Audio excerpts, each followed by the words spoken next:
ভগবান সব দিক থেকে পূর্ণ করবে না। দেখেন না, হাতির চেহারাটা বড় দিয়েছে, কান দিয়ে চোখকে ঢেকে দিয়েছে, কেন? দেখতে পেলেই তো অহংকার হবে। ঠিক তেমনি তোমাকে যদি ভগবান সব দেয়, জানবে একটা জায়গায় এমন করে রাখবে যাতে তুমি অহংকার করতে না পারো। নিতাই গৌর হরি। বোঝা গেল না?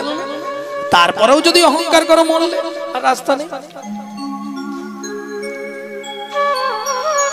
ভক্তমণ্ডলী, ভক্তিমতী মায়েরা, মানুষ বিয়ে করে সংসার করে কিসের জন্য? কিছু পাই না পাই, একটা সন্তান যেন সুযোগ্য পাই, তাই তো? এটাই আশা তো। কেন? ছেলে কি ভাত দেবে? বলে ভাতের আশা করিনি গো, ভাত দিক আর না দিক মরে গেলে পিণ্ডিটা তো দেবে। পুত্রং পিণ্ডং প্রয়োজন।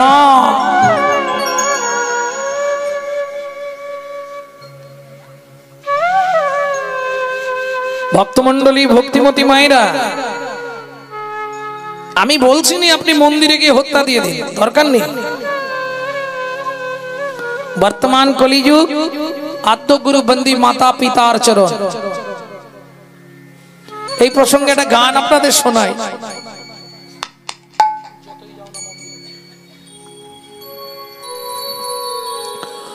তুমি যতই যাও না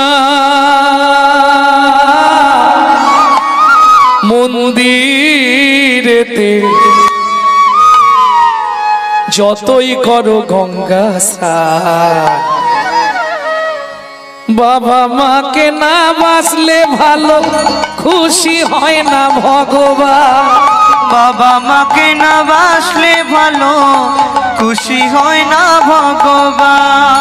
যতই যাও না মন্দিরেতে, যতই যাও না মন্দিরেতে, যতই করো গঙ্গা স্নান, বাবা মাকে না বাসলে ভালো খুশি হয় না ভগবান। বাবা নিতাই গৌরী হরি হরি বল। খুশি হয় না ভগবান। ছেলে প্রতি বছর কলকাতায় দুর্গাপুজোর সময় 100 করে কাপড় দান করে। খবর নিয়ে দেখবেন মা গ্রামের বাড়িতে ভিক্ষা করে খায়। লাভ কি হবে? আমি গত বছর কুচবিহার স্টেশনে নেমে ভোরবেলা 5টার দিকে নেমেছি সরাইঘাট এক্সপ্রেস থেকে। তা এক ভদ্র মহিলা ছুটে এসছে, বাবা একটা রুটি কিনে দিবি? তা আমি বলি, মা আমি তো এখানটা দাঁড়াবো, ওই আগেটায় চলো, আমি ওখানটায় ব্যাগপত্র রাখি, আমাদের দিনহাটা থেকে গাড়ি আসবে, তারপর নিয়ে যাবে। ভদ্র মহিলাকে 4টে পাউরুটি, 2টো মিষ্টি কিনে দিয়েছি। দেখে মনে হলো মনে হয় 4-5 দিন খেতে পায়নি, বড় কষ্ট লাগছিল। তা আমার 5টায় নিয়ে বসেছি, একদম পাশে বসিয়েছি। কোথায় বাড়ি তোমার মা? নাই কুচবিহারে, বলরামপুর। বাহ, তা তোমাকে তো দেখতে শুনতে সুন্দর, দেখেও মনে হচ্ছে কোনো বড় বাড়ির। না না, ওটা কিছু নয়, আমার কর্মফল রে বাবা। তুই থাকিস কোথায়? কলকাতা। ওরা কলকাতা ছাড়া তো বুঝবে না। বলছে আমার ছেলে কলকাতা সেক্টর 5-এ থাকে।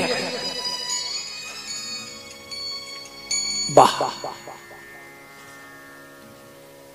আমার এক ছেলে ঢাকা ইউনিভার্সিটি প্রফেসর। একটা করে শুনছি আর বুকে যেন একটা করে পাথরের ধাক্কা লাগছে। তা তুমি কলকাতা গিয়ে থাকতে পারো না ছেলের কাছে? গেছিলাম, ছেলে বলল তুমি এখানে থাকতে পারবে না, এখানে আবহাওয়া ভালো নয়, এখানে জল টল ভালো নয়, এখানে লোকেদের সঙ্গে তুমি মিশতে পারবে না, তুমি গ্রামেই থাকো। কর্তাও মরে গেছে, আমাকে এই পাপ ভোগ করার জন্য রেখে গেছে। কি হবে চাকরি করে? মুখে আছে অন্তরে নাই, তেমন শিক্ষার মুখে ছাই।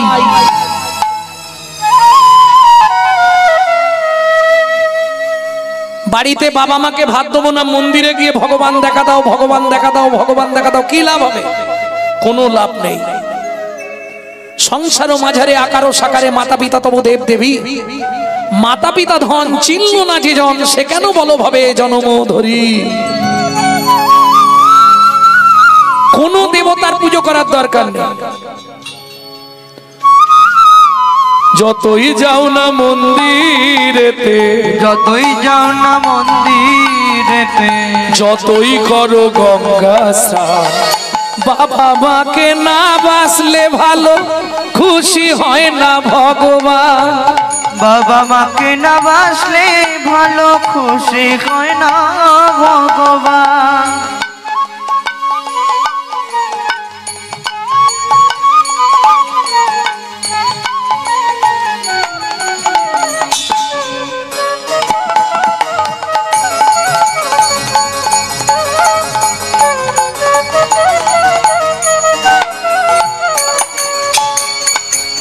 ভেবে দেখ অবুঝ মন, কার কি পাতে এলি। ভেবে দেখ রে অবুঝ মন, কার কি পাতে এলি। কামিনী কাঞ্চনের মোহে তাদের ভুলে গেলি। তুই কামিনী কাঞ্চনের মোহে তাদের ভুলে গেলি। দান ধ্যান যতই করো, দান ধ্যান যতই করো, যতই যাও না তীর্থস্থান, বাবা মাকে না বাসলে ভালো খুশি হয় না ভগবান। নিতাই গৌরী হরি হরি বল। খুশি হয় না ভগবান। বাবা মাকে না বাসলে ভালো খুশি হয় না ভগবান। प्रेम से बोलो चैतन्य महाप्रभु की।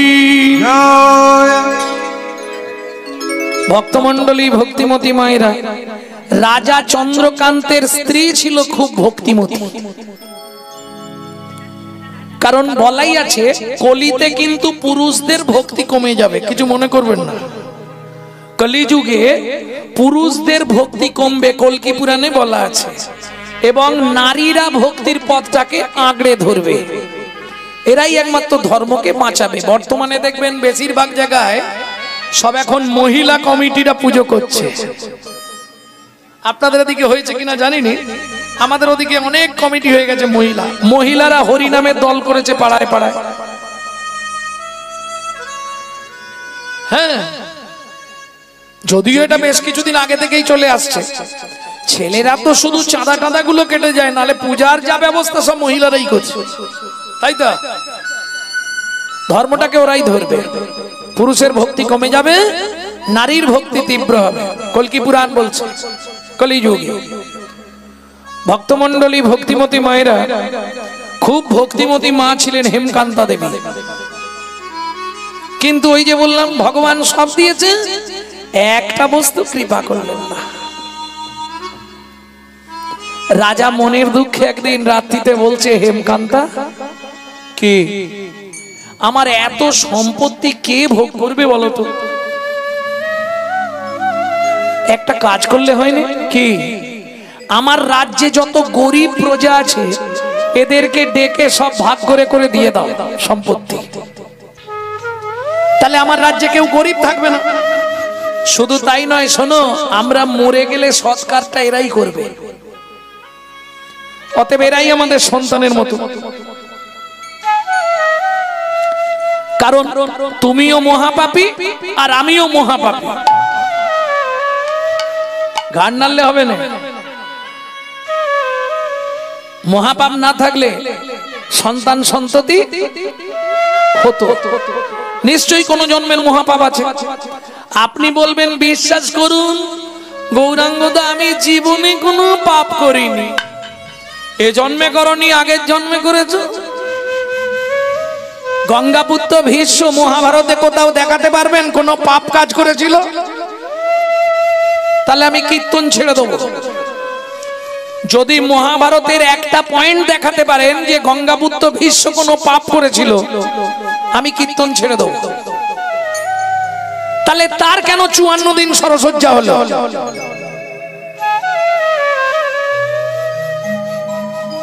কত জন্ম আগের পাপ ভীষ্ম? 11 জন্ম আগের পাপ ভীষ্ম ভোগ করলো 11 জন্ম পরে।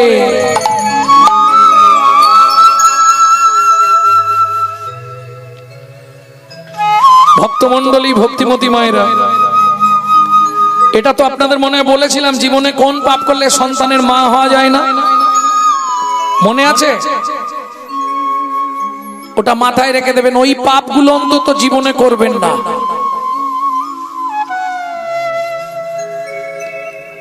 মন্ত্রী, আগামীকাল পত্রুষে ঢাঁডরা দিয়ে দাও। আগামী মাঘী পূর্ণিমা তিথিতে নর্মদা নদীর তীরে আমি করব দানব্রত যজ্ঞ। এই অহংকার হয়ে গেল কোন জায়গাটায় বলুন তো? আমি করব দানব্রত যজ্ঞ।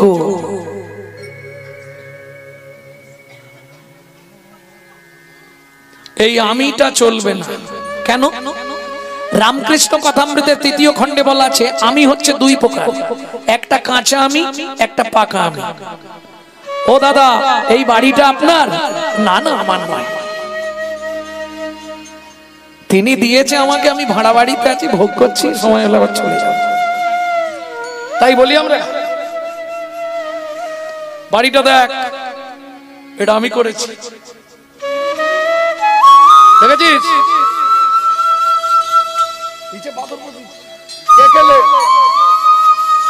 এই যে আমি করেছি, এটা কাঁচা আমি। আর পাকা আমি কোনটা? আমি যে তোমারি দাস, তুমি যে আমার প্রভু,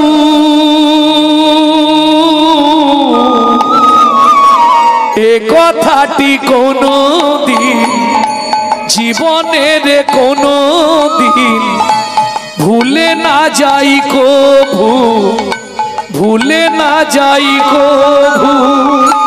আমি যে তোমারি দাস, তুমি যে আমার প্রভু,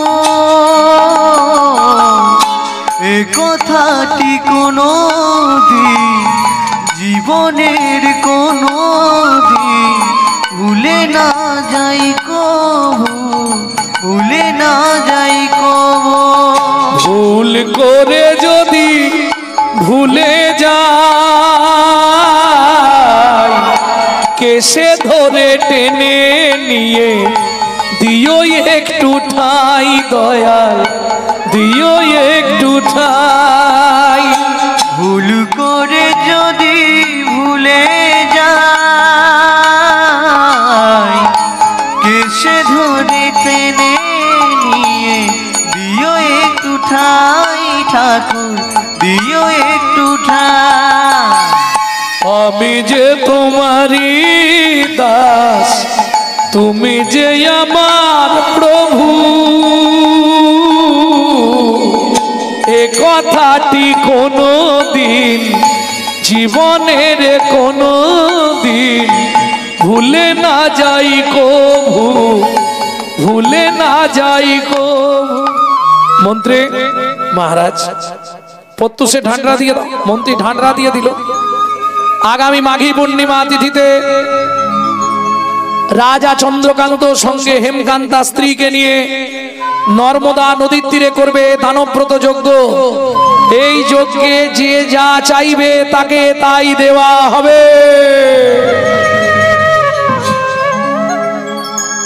যে মোটামুটি মধ্যবিত্ত ছিল সেও সেদিন গরিব সেজে ফেলেছে।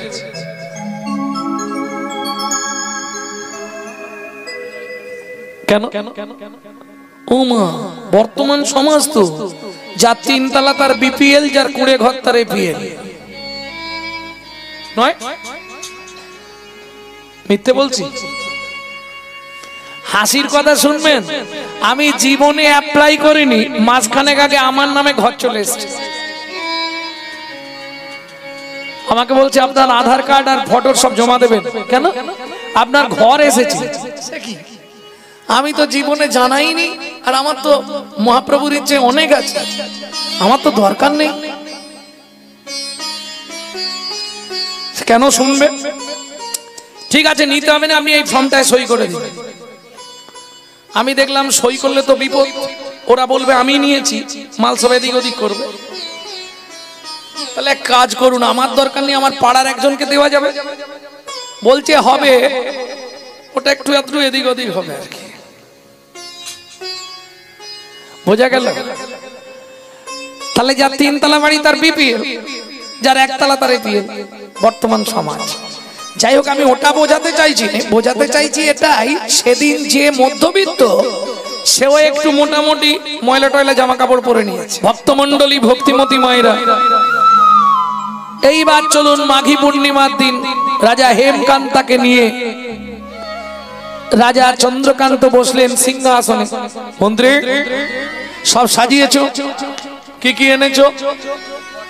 জমির খরচা, সোনা, গাভী, অন্ন, বস্ত্র, যে যা চাইবে, কেউ ফিরবে না তো?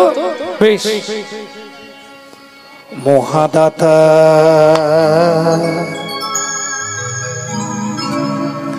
দান সম্বন্ধে একটু বলে নি। এই যে দান আমরা করি,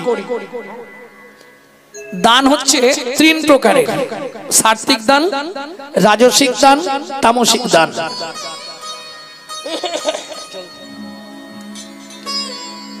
তামসিক দান কাকে বলে ভালো করে বুঝে নিন।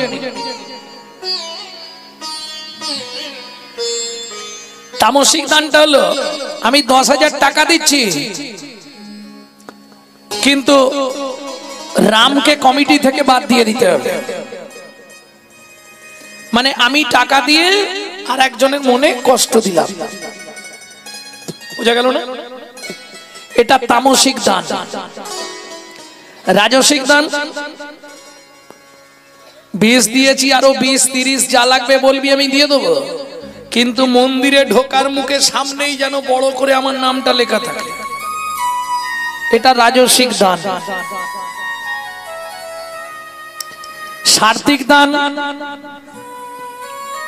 জানিয়েছিস ভালো, আবার যদি লাগে দেবো, কিন্তু তুই আমি ছাড়া তৃতীয় ব্যক্তি কেউ না জানতে পারে টাকাটা আমি দিলাম। এই হলো চালাক লোক। এ জানে ক্যামেরা চলছে, ছবি উঠবে, কাউকে বলার দরকার নেই।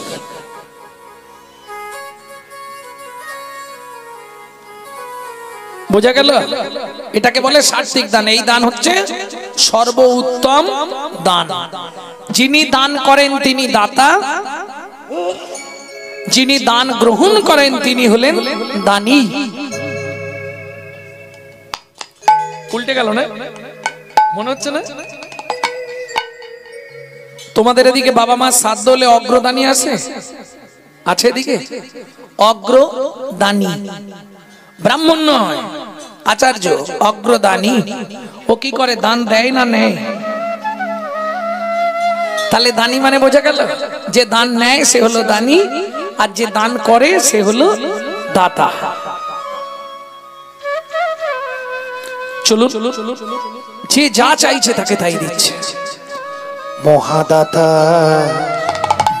সেজেছে রাজন, বুঝে বোঝার এই মহাদাতা সেজেছে রাজন, বুঝে আমার মন। মহাদাতা সেজেছে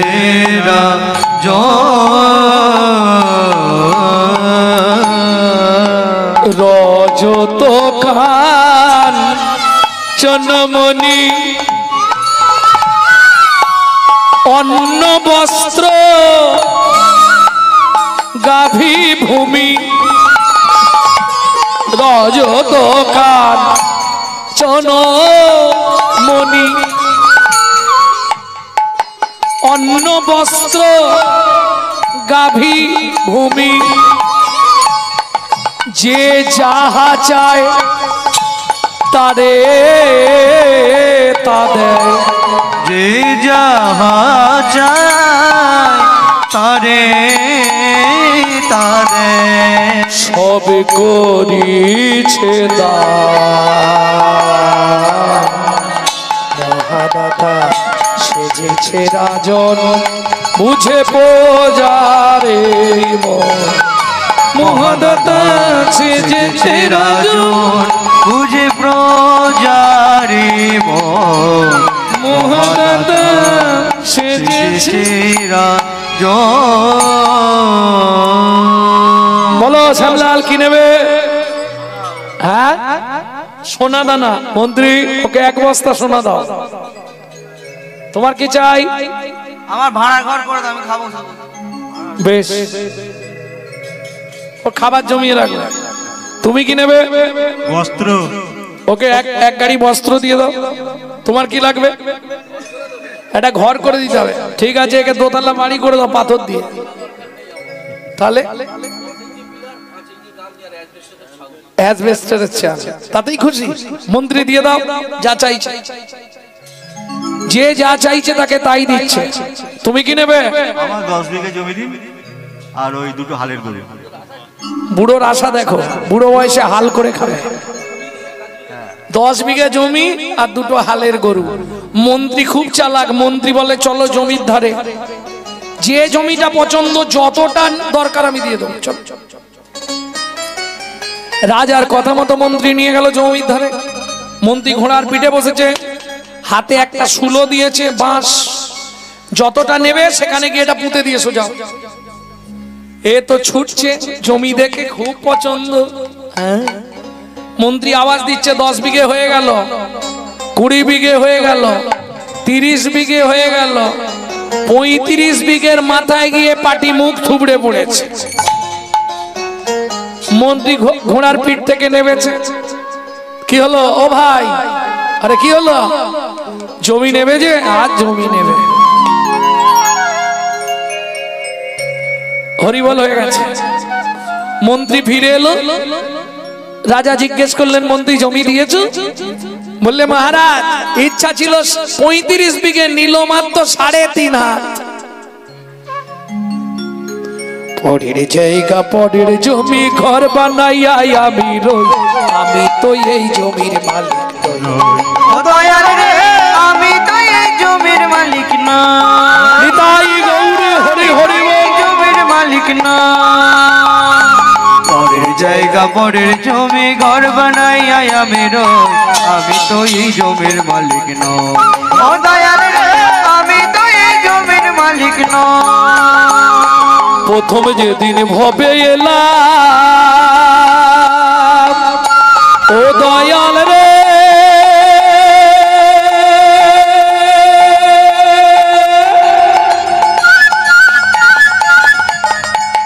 ও দয়াল রে, ও দয়াল রে, প্রথম যেদিন ভবে এলাম তুমি দিলে নতুন ঘরের কথা ভাবতে ভাবতে, ঘরের কথা ভাবতে ভাবতে, ঘরের কথা ভাবতে ভাবতে, ঘরের কথা ভাবতে ভাবতে তোমায় করলাম একটা সহজ প্রশ্ন আপনাদের করি। আপনার ঘরের দরজাটা কবে খুলেছিল বলতে পারবেন?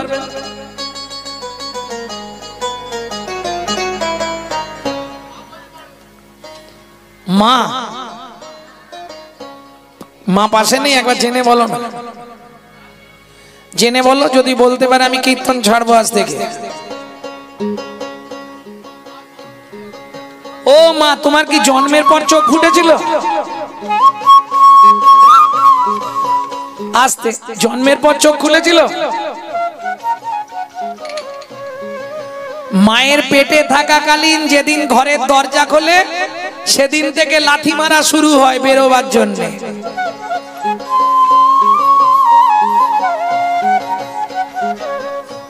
বোঝা গেল না? ভেতরে দরজা খোলে, বাইরে আসার পর নয়। তাহলে ভেতরে যদি দরজা খোলে ওটা বলা যাবে না কখন খুলেছে কবে খুলেছে, বলা যাবে? বেশ, এটা তো বলতে পারবে তুমি কোন তারিখে তোমার দরজাটা বন্ধ হবে? ঘর কবে বন্ধ হবে বলো? কেন এই যে চপ্প চাকার করছিলে এত? তাহলে কোন দিন খুলেছিল তুমি জানো না? কোন দিন বন্ধ হবে সেটাও তুমি জানো না। কেন জানো না? তোমার ঘরের চাবি পরের হাতে, ঘরের চাবি পরের হাতে, ঘরের চাবি পরের হাতে, ঘরের চাবি তোরের হাতে, ঘরের চাবি পরের হাতে, ঘরের চাবি পরের হাতে। সে ভাবো না ভাবলাম আমি তো এই জমির মালিক নই। ও দয়াল রে আমি তো এই জমির মালিক না, ও দয়াল রে, আরে আমি তো এই জমির মালিক না। প্রেম সে বলো চৈতন্য মহাপ্রভু কি জয়। মন্ত্রী সবাই দান পেয়ে গেছে, আমি দানব্রত যজ্ঞ শেষ করি। হাতে তুলসী পাতা গঙ্গার জল নিয়েছে রাজা। দানব্রত যজ্ঞ শেষ করলে তবে জলস্পর্শ করবে, নর্মদা নদীতে স্নান করবে। এইবার হাতে তুলসী পাতা গঙ্গা জল নিয়েছে। মন্ত্রী কেউ বাকি নেই তো? মহারাজ আপনার যদি সন্দেহ হয় আপনি একবার জিজ্ঞেস করে নিন। শোনো প্রজাগণ, আজকে সকাল থেকে যে দানব্রত যজ্ঞ চলছে এখন তার পরিসমাপ্তি করব। সমাপ্ত করার আগে আমি আবার জানতে চাইছি আর কেউ কি বাকি আছো? আমি আছি গো,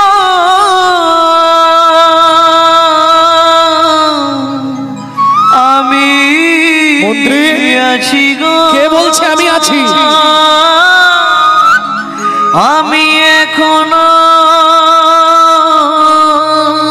বাকি আছি,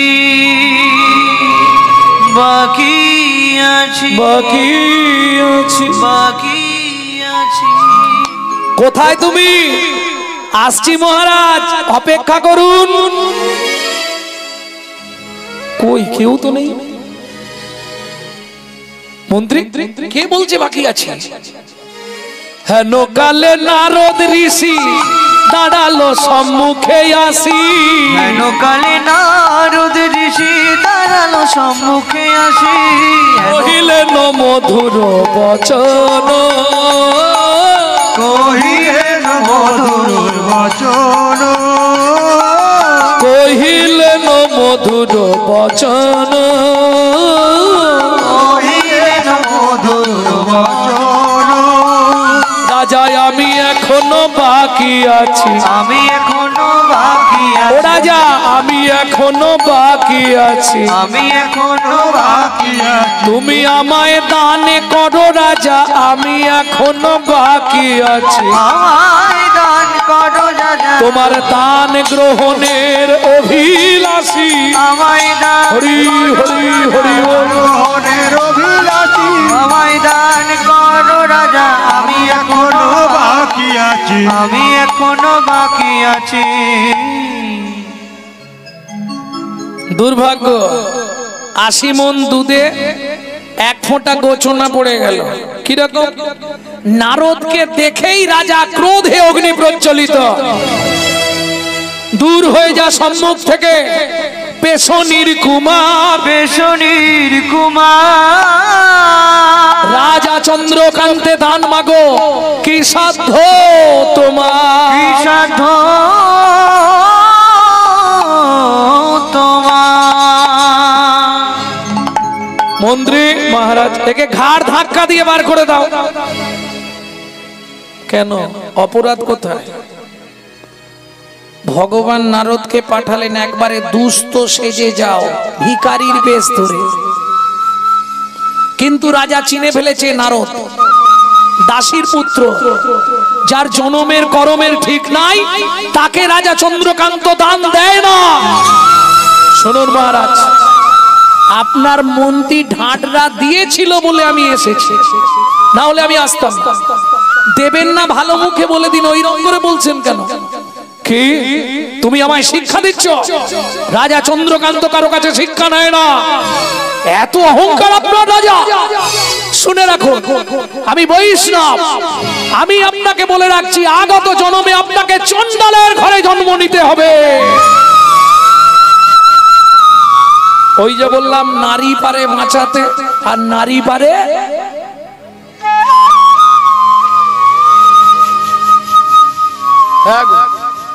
বিয়ে করেছো তো, নারী পারলে তোমাকে বাঁচি দেবে আর নারী পারলে তোমাকে একবারে শেষ করে দেবে। কিরকম? যা বলে দিয়েছে, দূর থেকে রাজা চন্দ্রকান্তের স্ত্রী হেমকান্তা শুনতে পেয়েছে কথাটা, ও আর দেরি করেনি, ছুটতে ছুটতে এসে নারদ মুনির চরণে আছাড় খেয়ে পড়েছে। ও গো মুনিব, একই অভিশাপ তুমি দিলে, ক্ষমা করো এই অভাগী রে, না জেনে না বুঝে আমার স্বামী তোমার চরণে অপরাধ করেছে। তুমি তো কৃপা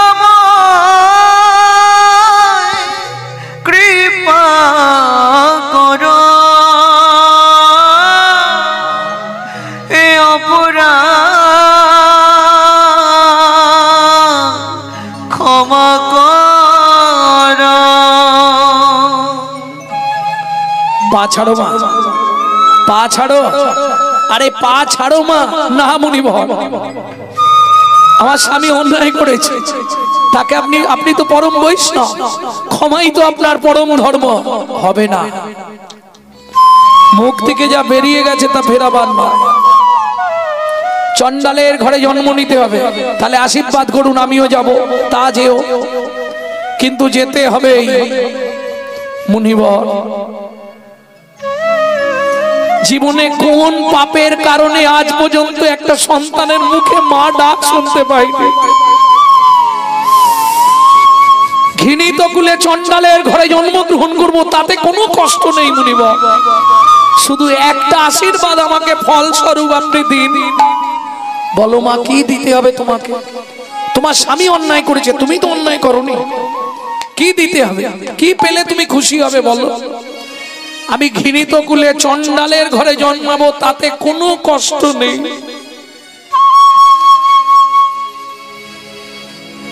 শুধু একটি সন্তান দাও গো মুনি, যেন হরি ভক্ত আমায় নিতাই গৌর হরি হরি সন্তান দাও গো মুনি, যেন হরি ভক্ত তুমি এই কৃপা করো গো মুনি, ত্রিভুবন করে জয়। তুমি এই কৃপা করো, তুমি ত্রিভুবন করে জয়। যেন হরি ভক্ত সন্তান পাই গো, যেন হরি ভক্ত সন্তান পাই গো।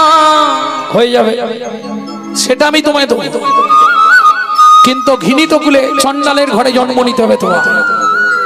ভক্তমন্ডলী, ভক্তিমতী মায়েরা, এতক্ষণ রাজা এত পুণ্য করলো, ওই সামান্য অপরাধের জন্য এত বড় সাজা পেতে হলো কেন? শাস্ত্র বলছে, বৈষ্ণব চরণে হয় যদি ক্ষুদ্র অপরাধ, মহা মহা ভজনের পুরি যায় বা। নারদ মুনি চন্দ্রকান্তা দেবীর মাথায় হাত দিয়ে বললে, মা গো, চোখের জল মোছো, কেঁদো না। জগতে অনেক নারী আছে যারা সন্তান পায় না, এর জন্য দুঃখ করো না। পুত্র মেষ্টি ক্রিয়া করতে থাকো, একদিন না একদিন ভগবান তোমায় সন্তান দেবে। যারা গুরুকরণ করেছেন, সন্তান নেই, তারা গুরুদেবের থেকে জানবেন পুত্র মিষ্টি ক্রিয়াটা কি। জেনে নিয়ে সেই সাধন পথে এগোবেন। ভক্তমণ্ডলী, ভক্তিমতী মায়েরা, এত বলি নারদ মুনি করিল গমন, করিল গমন, রাজা রানীর হইল তোহে একত্রে মরণ, একতে মরণ। ও মায়েরা, বলতে পারবেন কোন কিচ্ছু সাধনা করলে স্বামী স্ত্রী একসঙ্গে মারা যায়? হরি বল। যদিও এটা বলা বারণ আছে, বলবো না আমি। এরম একটা সাধনা আছে, করলে আপনি আর আপনার স্বামী একসঙ্গে মরতে পারবেন, কোনো চিন্তা না। না, কোনো দৈব দুর্বিপাক নয়, একদম নিয়তিক সিস্টেমে আপনি মরবেন, দুজনেই একদিনে একসঙ্গে মরবেন। যেটা কবি জয়দেবের বাবার হয়েছিল, ভোজদেব বামাবতী, একজন 1 ঘন্টা আগে, একজন 1 ঘন্টা পরে, কিন্তু একই দিনে। আর কার হয়েছিল? বিদ্যাপতি লসিমা। এটা একটা সাধন মার্গ আছে, তবে ওটা না বলাই ভালো, তাতে আমি হয়তো অ্যারেস্ট হয়ে যাব, দরকার নেই, ঝামেলা বেঁধে যাবে, তাই না? হরি বল, হরি বল। কে কার জন্য মরবে তখন আমাকে ভুগতে হবে। এইবার চলুন, নারদ মুনি চলে গেল, দুজনে মারা গেল। এরা তেতা যুগে গিয়ে জন্মালো, নাম হলো সবর, সবরী।